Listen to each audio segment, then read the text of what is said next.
Hello students, welcome to WB exam guide. Primary TET 2024 প্রস্তুতি পূর্বে আজকে যে টপিকটা আমরা আলোচনা করব সেটা হচ্ছে চাইল্ড সাইকোলজির একটা খুবই গুরুত্বপূর্ণ টপিক, সেটা হচ্ছে বৃদ্ধি ও বিকাশ। ঠিক আছে, তো এই চ্যাপ্টারটা থেকে বেশ কিছু প্রশ্ন পরীক্ষা আসে এবং খুবই সহজ প্রশ্ন আসে, খুবই জটিল প্রশ্ন আসে না। কয়েকটা প্রশ্ন আমরা যদি ভালো করে দেখি এবং একটু জিনিসটা বোঝার চেষ্টা করি তাহলে কিন্তু পুরো জিনিসটা আমাদের ক্লিয়ার হয়ে যাবে। ঠিক আছে, তাহলে আজকে আমরা যে চ্যাপ্টারটা পড়বো সেটা হচ্ছে কি বৃদ্ধি ও বিকাশ, অর্থাৎ থিওরি, এবং তার সঙ্গে আমরা বেশ কিছু এমসিকিউ প্র্যাকটিস করব। ওকে, আর আমাদের যারা পেড ব্যাচে অ্যাডমিশন নিতে চাইছো, এখানে যে নাম্বারটি দেখতে পাচ্ছ 9647300217, এই নাম্বারটিতে কন্ট্যাক্ট করে সমস্ত কোর্সের ডিটেলস সম্পর্কে জানতে পারবে। ওকে, চলো দেখো, প্রত্যেকটা জিনিস আমি বুঝিয়ে দেওয়ার চেষ্টা করবো একদম সুন্দরভাবে। দেখো কি বলছে। তাহলে প্রথমে আমরা দিকে জানতে হবে যে বৃদ্ধির অর্থ বা ধারণা কি, অর্থাৎ বৃদ্ধি বলতে কি বোঝায়, এই বিষয়টা আমাদেরকে ভালো করে জানতে হবে। দেখে নাও, তাহলে কি বলছে দেখো, মনোবিদ আর্নল্ড জোন্স, একজন বিখ্যাত মনোবিদ রয়েছেন যার নাম হচ্ছে কি আর্নল্ড জোন্স। তিনি কি বলছেন, তার মতে দেহের উচ্চতা ও ওজন বেড়ে যাওয়াকে কি বলছে, বৃদ্ধি। অর্থাৎ একটা শিশু জন্মগ্রহণ করার পর যদি তার উচ্চতা এবং ওজন বেড়ে যায় তাকে আমরা কি বলবো, ওই শিশুটির কিন্তু বিকাশ হয়েছে। বোঝা গেল? তাহলে শরীর বৃদ্ধি হয়েছে। তাহলে বৃদ্ধিটা কি, বৃদ্ধিটা আমরা জানতে পারলাম যে একটা শিশুর উচ্চতা ও ওজন বেড়ে যাওয়াকে আমরা কি বলবো, বৃদ্ধি বলবো। ক্লিয়ার? যেমন শিশুর উচ্চতা বৃদ্ধি, ওজন বৃদ্ধি, হাতের দৈর্ঘ্য বৃদ্ধি, এগুলো সবই কিন্তু বলবো আমরা কি, বৃদ্ধি। অর্থাৎ মেনলি আমাদেরকে মনে রাখতে হবে, যদি কোনো শিক্ষার্থীর উচ্চতা ও ওজন বেড়ে যায় সেটাকে আমরা কি বলবো, বৃদ্ধি বলবো। ওকে, নেক্সট দেখো। নেক্সট বলছে বৃদ্ধি হলো ধারাবাহিকভাবে অগ্রতিমূলক পরিবর্তন। তাহলে কি বৃদ্ধিটা কি, বৃদ্ধি হচ্ছে একটি ধারাবাহিক, এটা এলোমেলোভাবে হয় না। ধারাবাহিক মানে পরপর, ধারাবাহিক মানে কি, ধারাবাহিক মানে পরপরভাবে হবে এবং সেটা অগ্রগতিমূলক।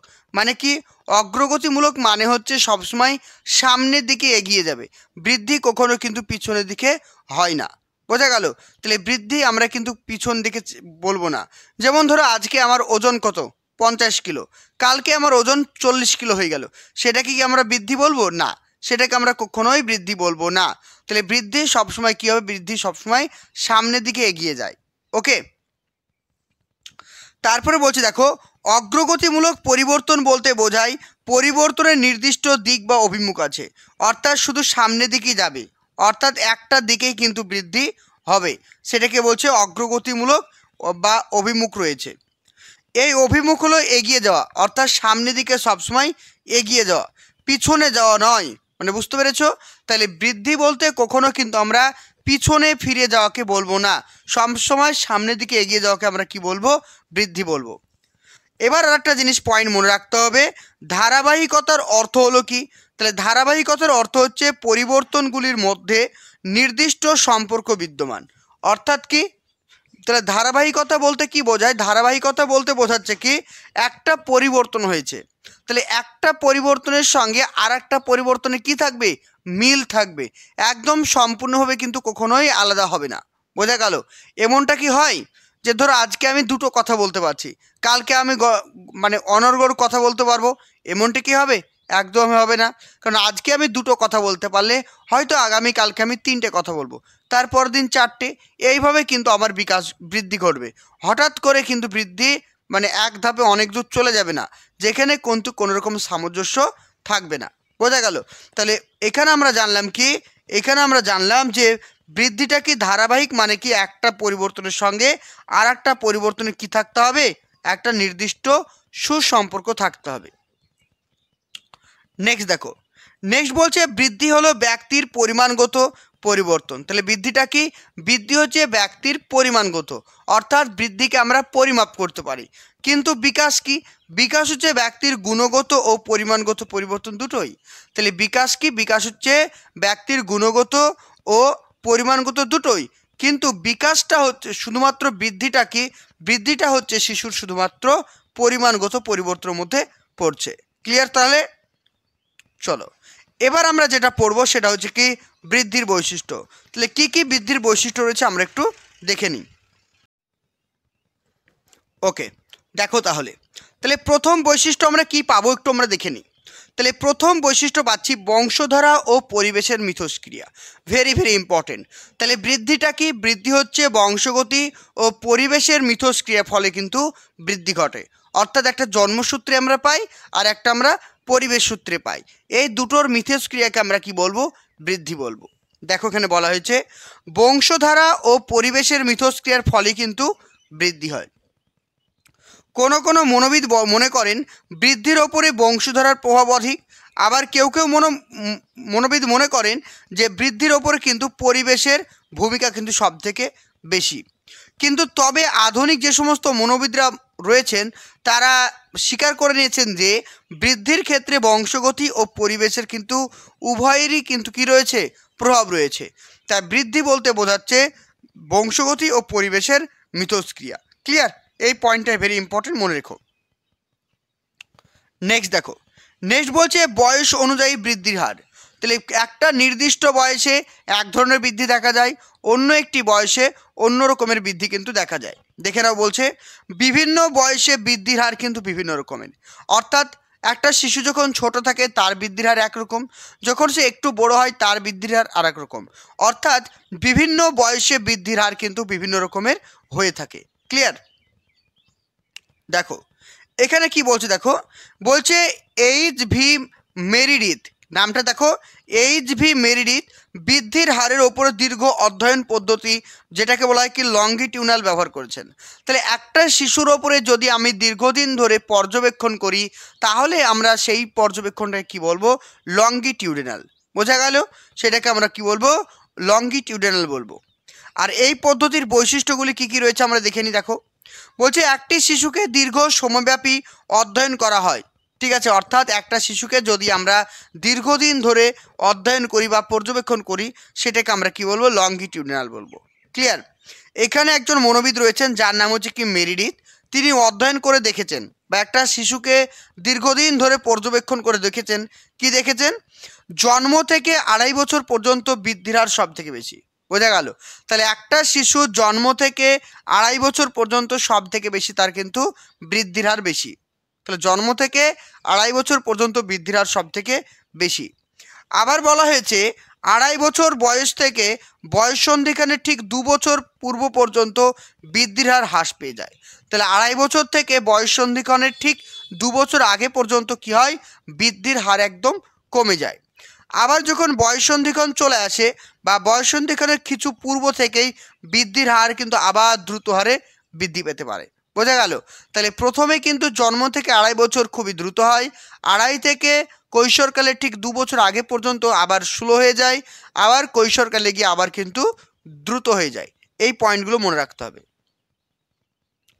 তারপর নেক্সট বলছে বয়ঃসন্ধিক্ষণের পরে ধারাবাহিকভাবে বৃদ্ধির হার কিন্তু কমতে থাকে। তাহলে একটা শিশুর বৃদ্ধির হার কখন কমতে শুরু করে? যখন তার বয়ঃসন্ধিক্ষণ শেষ হয় তখন কিন্তু ধীরে ধীরে তার বৃদ্ধির হার কিন্তু কমতে থাকে।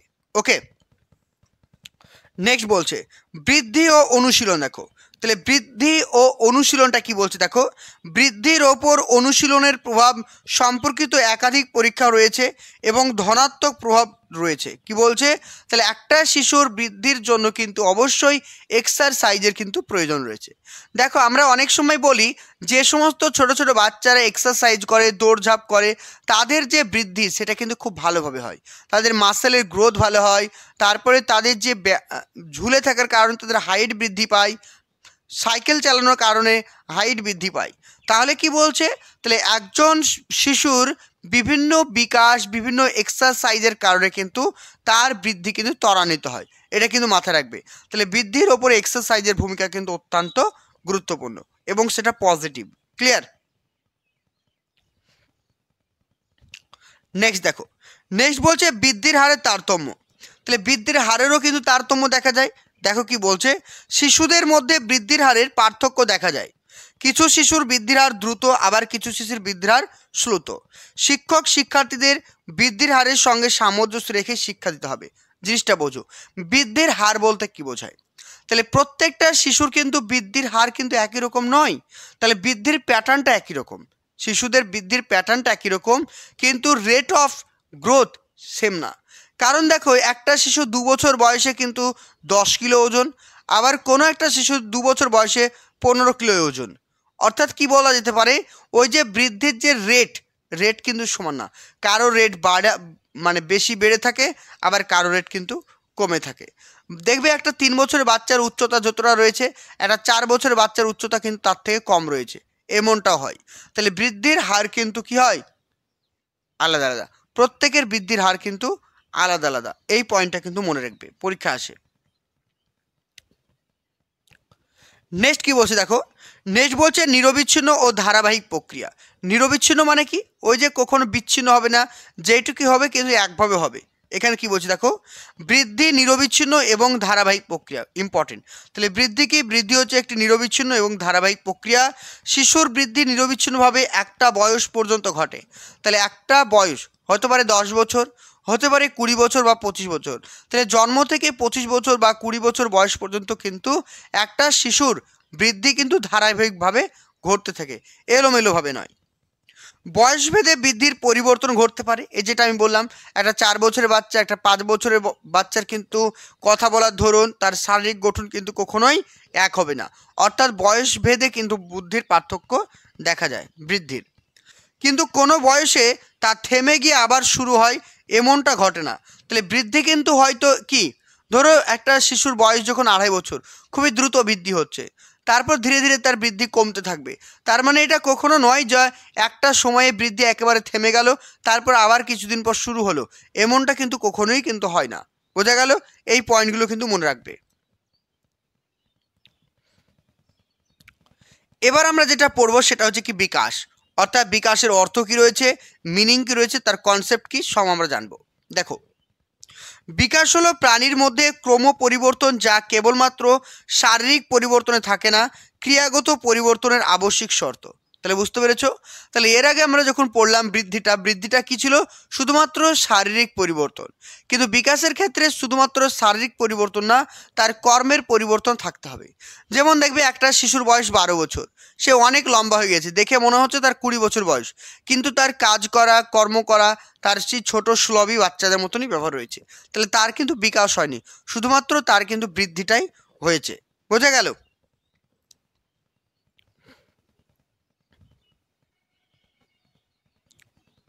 দেখো, এখানে কিছু বৈশিষ্ট্য রয়েছে, সেই বৈশিষ্ট্যগুলো আমরা কিন্তু এবারে এক এক করে পড়ে নেব, খুব ইম্পর্টেন্ট।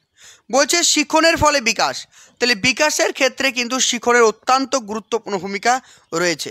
কি বলছে দেখো, বেয়ারের মতে আচরণ পরিবর্তন বা শিক্ষণের ফলে কিন্তু বিকাশ ঘটে। তাহলে একজন শিশুর বিকাশ কিভাবে ঘটে, শিক্ষণের ফলে বা আচরণ পরিবর্তনের মাধ্যমে একজন শিশুর কি হয়, বিকাশ কিন্তু ঘটে। এই আচরণ পরিবর্তনের জন্য পরিকল্পনার প্রয়োজন। কিসের প্রয়োজন? পরিকল্পনার প্রয়োজন। পরিবেশের সঙ্গে মিথস্ক্রিয়ার ফলে শিশুর যে শিক্ষণ অভিজ্ঞতাগুলি তারই সমন্বয়। তাহলে একটা শিশুর বিকাশ সম্পন্ন হয় কিসের মাধ্যমে, তার পরিবেশের সঙ্গে মিথস্ক্রিয়ার মাধ্যমে। বোঝা গেল? তাহলে একটা শিশুর বিকাশ সম্পন্ন হয় তার পরিবেশের সঙ্গে মিথস্ক্রিয়ার মাধ্যমে। যে শিক্ষণ অভিজ্ঞতাগুলি তারই সমন্বয় হলো বিকাশের একটি সংশ্লেষণ। মনোবিজ্ঞানী পিয়াজে বিকাশকে পরিণমন বা শিক্ষণের ফল হিসেবে বিবেচনা করতে অস্বীকার করেন। এটা কিন্তু ইম্পর্টেন্ট। তাহলে মনোবিজ্ঞানী কি বলছেন, যে পরিণমন বা শিক্ষণের যে ফল হচ্ছে বিকাশ, সেটা কিন্তু মেনে নেননি। তাহলে এখানে যদি পরীক্ষা প্রশ্ন আসে যে কোন মনোবিদ বিকাশের ক্ষেত্রে শিক্ষা বা প্রশিক্ষণ বা পরিণমনের গুরুত্ব স্বীকার করেননি, সেটা হবে কি পিয়াজে। ওকে,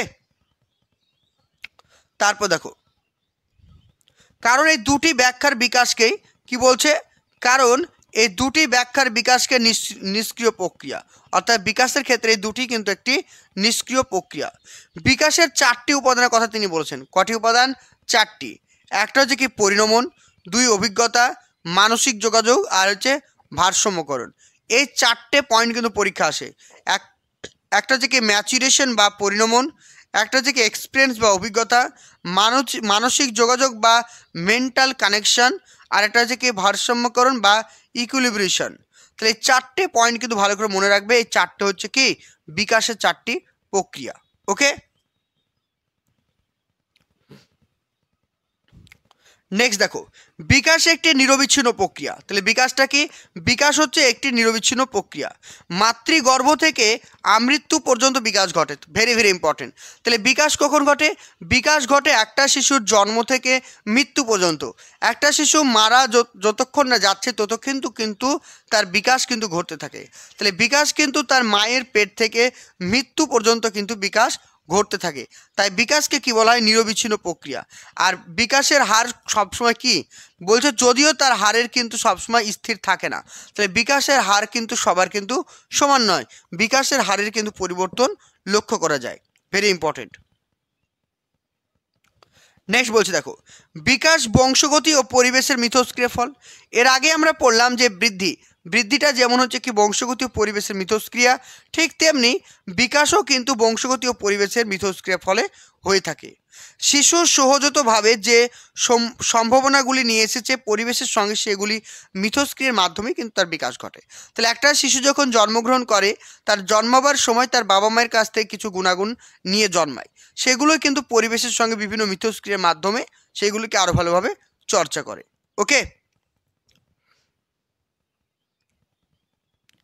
নেক্সট দেখো, বিকাশ একটি ব্যক্তিগত প্রক্রিয়া। বিকাশটা কি? বিকাশ হচ্ছে একটি ব্যক্তিগত প্রক্রিয়া, অর্থাৎ সবার বিকাশ কিন্তু সমান নয়। আমার বিকাশ একরকম, তোমার বিকাশ অন্যরকম, অন্যজনের বিকাশ অন্যরকম। অর্থাৎ বিকাশ একটি ব্যক্তিগত প্রক্রিয়া, এখানে দলগত প্রক্রিয়ার কোনো ভূমিকা নেই। ব্যক্তি সকলের বিকাশে অসমতা লক্ষ্য করা যায়, যেটা আমি বললাম, তোমার বয়স 3 বছর, আমার বয়স 3 বছর, অন্যজনের বয়সও 3 বছর। প্রত্যেকের কথা বলার ধরন, প্রত্যেকের হাঁটার ধরন, চলাফেরার ধরন কিন্তু সমান নয়। তাহলে ব্যক্তি বিশেষে কিন্তু বিকাশের পার্থক্য লক্ষ্য করা যায়। শারীরিক, মানসিক, সামাজিক, প্রক্ষোভিক, বৌদ্ধিক বিকাশের ক্ষেত্রেও ব্যক্তিগত কেবলমাত্র ব্যক্তিভেদ নয়, এই ব্যক্তির বিভিন্ন বয়সে ব্যক্তির হারের পার্থক্য দেখা যায়। বোঝা গেল? তাহলে ব্যক্তির হারের পার্থক্য বলতে কি বোঝায়? ব্যক্তির হারের পার্থক্য বলতে বোঝাচ্ছে একটা নির্দিষ্ট বয়সে যখন ব্যক্তির মধ্যে বিকাশের রেট চেঞ্জ হবে, সেটাকে বলছে ব্যক্তি বিকাশের হার। ওকে, নেক্সট দেখো, ব্যক্তির বিভিন্ন ধরনের বিকাশগুলি পারস্পরিক সম্পর্কযুক্ত। তাহলে একটা বিকাশ আর একটা বিকাশের সঙ্গে কি সম্পর্কযুক্ত? যেমন ধরো আমার হাতের ভালো ডেভেলপ হয়নি, তাহলে কিন্তু সে হাতের ডেভেলপমেন্টটা কিন্তু পায়ের সঙ্গে যুক্ত। আমার চোখের ডেভেলপমেন্টটা আমার কানের সঙ্গে যুক্ত, আমার কানের ডেভেলপমেন্টটা কিন্তু আমার হাতের সঙ্গে যুক্ত। অর্থাৎ একদিকে ডেভেলপমেন্ট অন্যদিকে ডেভেলপমেন্টের সঙ্গে ওতপ্রোতভাবে কিন্তু জড়িত, এটা কিন্তু মনে রেখো।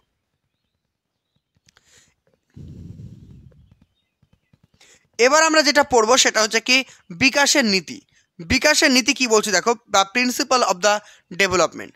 বিকাশ হলো কি মিথস্ক্রিয়ার ফল, যেটা আমি তোমাকে প্রথমেই বললাম। বিকাশটা কি? বংশগতি ও পরিবেশের কিন্তু মিথস্ক্রিয়ার ফল।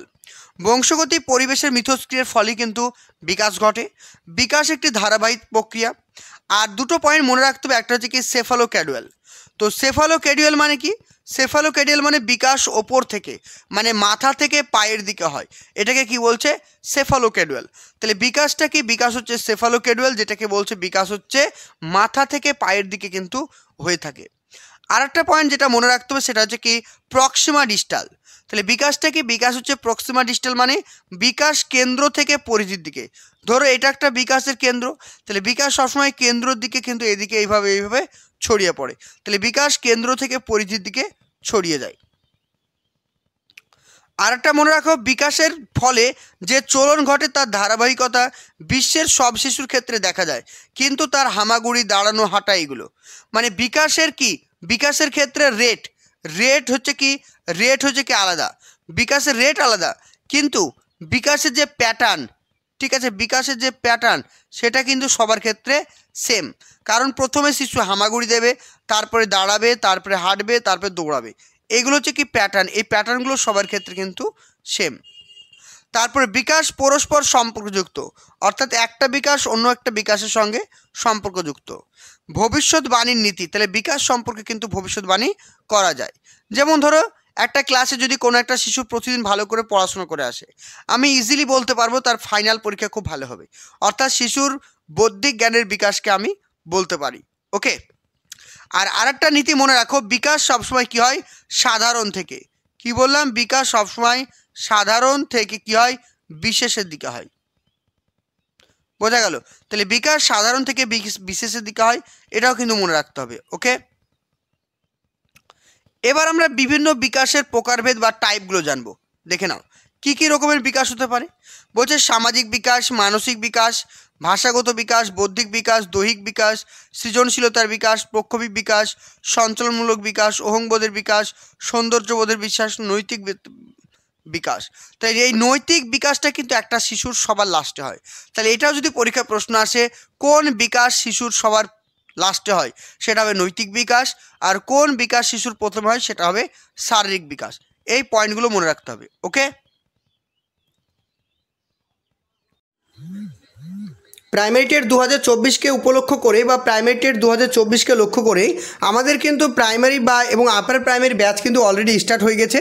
তো তোমরা যারাই কিন্তু আমাদের ব্যাচে ক্লাস করতে চাইছো, এখানে যে কন্ট্যাক্ট নাম্বারটি দেখতে পাচ্ছ 96473000, নাম্বারটি নোট করে রাখো, 9647300217। এই নাম্বারে কন্ট্যাক্ট করে কিন্তু আমাদের সমস্ত ক্লাসগুলো তোমরা করতে পারবে। এখানে প্রিভিয়াস ইয়ারের কোশ্চেন, প্রত্যেকটা রাজ্যের প্রশ্ন প্র্যাকটিস করানো হচ্ছে, অল সাবজেক্টের অ্যানালাইসিস, টপিক ওয়াইজ ক্লাস তোমরা পেয়ে যাবে, রেগুলার লাইভ ক্লাস এবং record class. Regular live class, record class দুটোই পেয়ে যাবে। ক্লাসের পরেই থাকছে তোমাদের জন্য পিডিএফ, মক টেস্ট। এখানে কিন্তু তোমরা একবার অ্যাডমিশন নিলেই তোমরা কিন্তু প্রাইমারি এবং আপার প্রাইমারির জন্য সমস্ত ক্লাসগুলো করতে পারবে। ফিজ নিয়ে একদম ভেবো না, কারণ আমাদের ফিজ সব থেকে ওয়েস্ট বেঙ্গলে সবথেকে কম ফিজই কিন্তু আমরা পড়িয়ে থাকি। তো যারা কিন্তু আমাদের ক্লাসে অ্যাডমিশন নিতে চাইছো, এখানে যে নাম্বারটি দেখতে পাচ্ছ, নাম্বারটি নোট করে রাখো, 9647300217। আমাদের প্রতিদিন ক্লাসের টাইম হচ্ছে 8:30, রাত্রি 8:30 কিন্তু আমাদের প্রতিদিন ক্লাস হয়ে থাকে। তারপর নেক্সট দেখো, নেক্সট বলছে বৃদ্ধি ও বিকাশের স্বাভাবিক উপাদানগুলো কী কী রয়েছে, অর্থাৎ factor influence growth and development. তাহলে একটা শিশুর বৃদ্ধি এবং বিকাশের ক্ষেত্রে কোন কোন উপাদানগুলো গুরুত্বপূর্ণ ভূমিকা পালন করে, সেগুলো আমাদেরকে জানতে হবে। এগুলো ইম্পর্টেন্ট। দেখো, তাহলে প্রথমে আমরা কি জানবো যে আভ্যন্তরীণ উপাদান কোনগুলো রয়েছে। বলছে কি জন্মগত সূত্রে প্রাপ্ত উপাদান, যেটাকে হচ্ছে হেরিডিটারি ফ্যাক্টর, অর্থাৎ একটা শিশু জন্মগতভাবে যেগুলো পেয়ে থাকে সেগুলোকে আমরা কি বলি, হেরিডিটারি ফ্যাক্টর বলি। বোঝা গেল?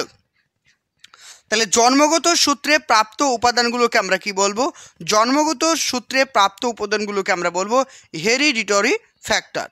তারপর 2 নম্বর বলছে জৈবিক ও গঠনগত উপাদান। তাহলে জৈবিক বা গঠনগত উপাদান কোনগুলো, যেমন হচ্ছে কি প্রোটিন, ঠিক আছে, যেমন হচ্ছে কি প্রোটিন, তারপর হচ্ছে কি ভিটামিন, ঠিক আছে, প্রোটিন, ভিটামিন, পুষ্টি, এগুলো সবই কিন্তু কি জৈবিক বা গঠনগত উপাদানের একটা পার্ট। নেক্সট বলছে প্রক্ষোভিক উপাদান মানে ইমোশনাল। তাহলে ইমোশনাল ডেভেলপমেন্ট কোনগুলো, যেমন দুঃখ, কান্না, ভয়, রাগ, এইগুলোকে বলছে কি ইমোশনাল। তাহলে এই ইমোশনাল কিন্তু একজন শিক্ষার্থীর বা একজন ব্যক্তির বৃদ্ধি এবং বিকাশের ক্ষেত্রে গুরুত্বপূর্ণ ভূমিকা পালন করে। তারপর নেক্সট বলছে সামাজিক উপাদান, অর্থাৎ সোশ্যাল ফ্যাক্টর। তারপরে যে বুদ্ধিগত উপাদান বা ইন্টেলিজেন্স ফ্যাক্টর। তাহলে এই সমস্ত ফ্যাক্টরগুলো কিন্তু একটা শিশুর বৃদ্ধি ও বিকাশের ক্ষেত্রে গুরুত্বপূর্ণ ভূমিকা পালন করে। ঠিক আছে, এগুলো কিন্তু মনে রাখতে হবে।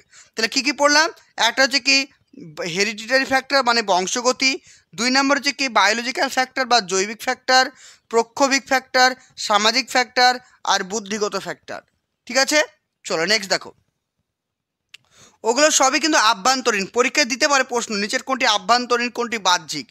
এবারে আমরা যেটা পড়বো সেটা হচ্ছে কি বাহ্যিক ফ্যাক্টর বা এক্সটার্নাল ফ্যাক্টর।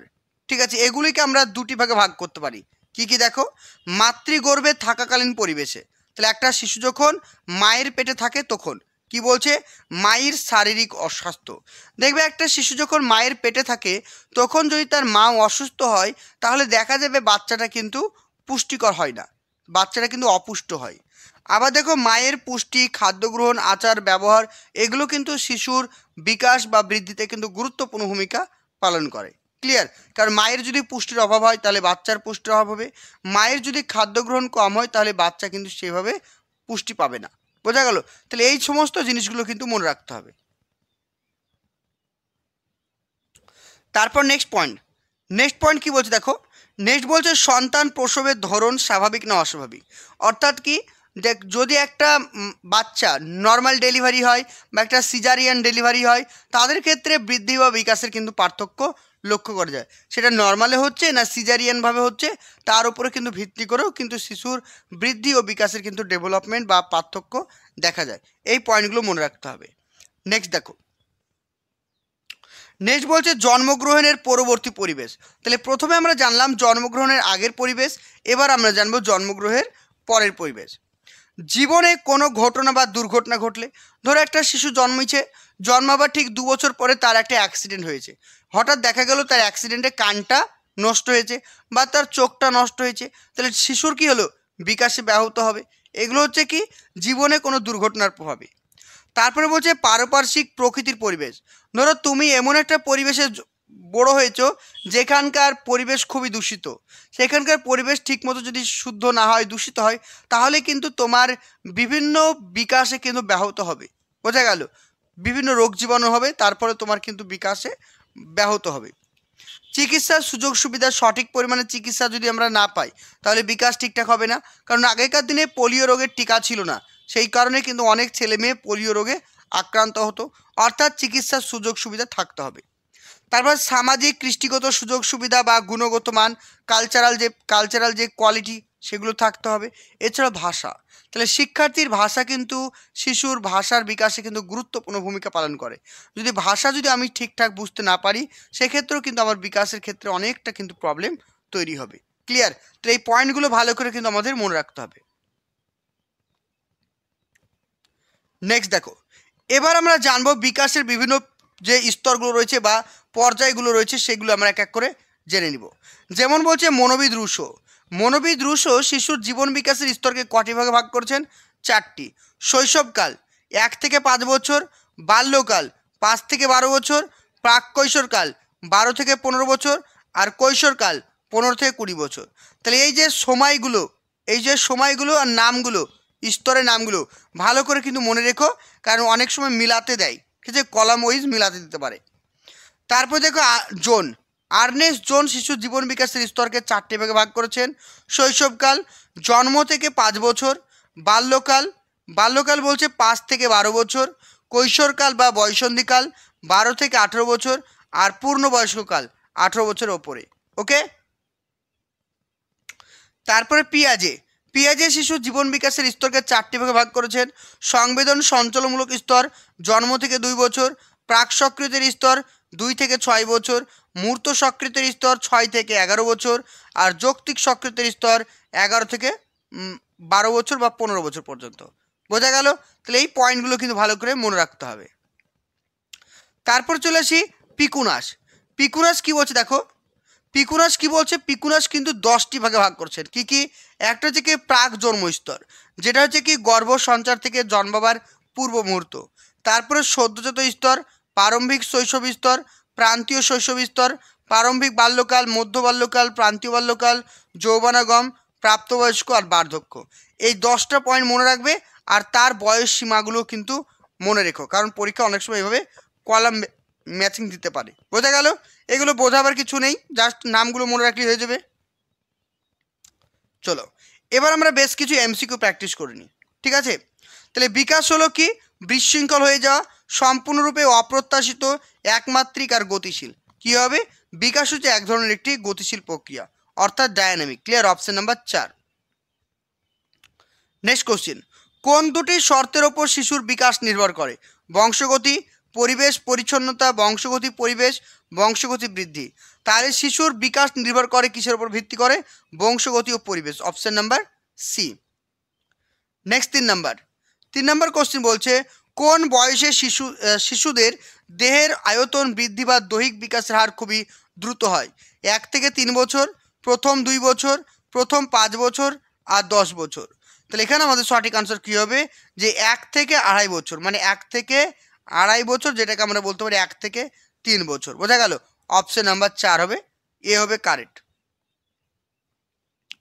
নেক্সট কোশ্চেন, বিখ্যাত শিক্ষাবিদ আর্নেস্ট জোন্স শিশুর জীবন বিকাশের 4টি স্তরের কথা বলেছেন। তার মধ্যে প্রথম স্তরটির নাম কি? শৈশবকাল, বাল্যকাল, কৈশোরকাল আর প্রাপ্তবয়স্ককাল। তাহলে এখানে আমাদের সঠিক আনসার অপশন নাম্বার এ, শৈশবকাল। নেক্সট কোশ্চেন, শিক্ষার্থীর হীনমন্যতা দূর করতে শিক্ষক হিসাবে আপনি কি পদক্ষেপ নেবেন? শিক্ষার্থীকে বেশি করে প্রাধান্য দেবেন, হীনমন্যতা নিয়ে প্রশ্ন করবেন, শিক্ষার্থীকে গুরুত্ব কম দেবেন, জোর করে হীনমন্যতা দূর করার চেষ্টা করবেন। তাহলে এখন কি করতে হবে তোমাকে? যে শিক্ষার্থীকে বেশি বেশি করে প্রাধান্য দিতে হবে, তবেই শিক্ষার্থীর মধ্যে থেকে হীনমন্যতা দূর হবে। নেক্সট 6 নম্বর কোশ্চেন, শিশুর বিকাশে বংশগতি ও পরিবেশের মধ্যে কোনটি সবথেকে বেশি গুরুত্বপূর্ণ? শিশুর বিকাশে বংশগতি ও পরিবেশের মধ্যে কোনটি সবথেকে বেশি গুরুত্বপূর্ণ? বংশগতি, পরিবেশ সমানভাবে দুটোই, আর কোনোটাই নয়। তাহলে এখানে আমাদের সঠিক আনসার হবে কি? অপশন নাম্বার সি, সমানভাবে দুটোই। ক্লিয়ার? নেক্সট কোশ্চেন, শিশুর সামাজিক বিকাশ নিম্নের কিসের মাধ্যমে সূচনা হয়? শিশুর সামাজিক বিকাশ নিম্নের কিসের মাধ্যমে সূচনা হয়? খেলাধুলা, বন্ধুত্ব, বিদ্যালয় প্রবেশ এবং ভাষার বিকাশ। তাহলে শিশুর বিকাশ প্রাথমিকভাবে শুরু হয় কিসের মাধ্যমে? ভাষার বিকাশের মাধ্যমে। তাহলে ভাষার বিকাশের মাধ্যমে শিশুর কিন্তু বিকাশ সূচনা হয়। Option number 4। তো এই ছিল আজকে ছোট্ট একটা ক্লাস। তাহলে বৃদ্ধি ও বিকাশ নিয়ে কিন্তু আজকে আমি পুরোটাই করে দিলাম। নেক্সট ক্লাসে তোমাদেরকে যেটা করাবো সেটা হচ্ছে কি? পরিণমন।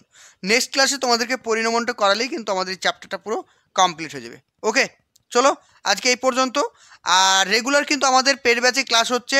তো তোমরা যারা ক্লাসে জয়েন করতে চাইছো, অ্যাডমিশন নিতে চাইছো, 9647300217 9647300217 এই নম্বরে হোয়াটসঅ্যাপ বা ফোন করে আমাদের কোর্সের সমস্ত ডিটেলস তুমি জানতে পারো। কিভাবে ক্লাস করানো হয়, কখন হয়, ফিজ কত, সমস্ত কিছু ইনফরমেশন জানতে পারবে। ওকে, থ্যাংক ইউ। প্রাইমারি টেট 2024কে উপলক্ষ করে বা প্রাইমারি টেট 2024কে লক্ষ্য করে আমাদের কিন্তু প্রাইমারি বা এবং আপার প্রাইমারি ব্যাচ কিন্তু অলরেডি স্টার্ট হয়ে গেছে। তো তোমরা যারাই কিন্তু আমাদের ব্যাচে ক্লাস করতে চাইছো, এখানে যে কন্ট্যাক্ট নাম্বারটি দেখতে পাচ্ছ 9647300217 নাম্বারটি নোট করে রাখো, 9647300217 এই নাম্বারে কন্ট্যাক্ট করে কিন্তু আমাদের সমস্ত ক্লাসগুলো তোমরা করতে পারবে। এখানে প্রিভিয়াস ইয়ারের কোশ্চেন, প্রত্যেকটা রাজ্যের প্রশ্ন প্র্যাকটিস করানো হচ্ছে, অল সাবজেক্টের অ্যানালাইসিস, টপিক ওয়াইজ ক্লাস তোমরা পেয়ে যাবে, রেগুলার লাইভ ক্লাস এবং record class. Regular live class, record class দুটোই পেয়ে যাবে। ক্লাসের পরেই থাকছে তোমাদের জন্য পিডিএফ, মক টেস্ট। এখানে কিন্তু তোমরা একবার অ্যাডমিশন নিলেই তোমরা কিন্তু প্রাইমারি এবং আপার প্রাইমারির জন্য সমস্ত ক্লাসগুলো করতে পারবে। ফিজ নিয়ে একদম ভেবো না, কারণ আমাদের ফিজ সব থেকে ওয়েস্ট বেঙ্গলে সবথেকে কম ফিজই কিন্তু আমরা পড়িয়ে থাকি। তো যারা কিন্তু আমাদের ক্লাসে অ্যাডমিশন নিতে চাইছো, এখানে যে নাম্বারটি দেখতে পাচ্ছ, নাম্বারটি নোট করে রাখো, 9647300217। আমাদের প্রতিদিন ক্লাসের টাইম হচ্ছে 8টা বেজে 30 মিনিট, রাত্রি 8টা বেজে 30 মিনিটে কিন্তু আমাদের প্রতিদিন ক্লাস হয়ে থাকে।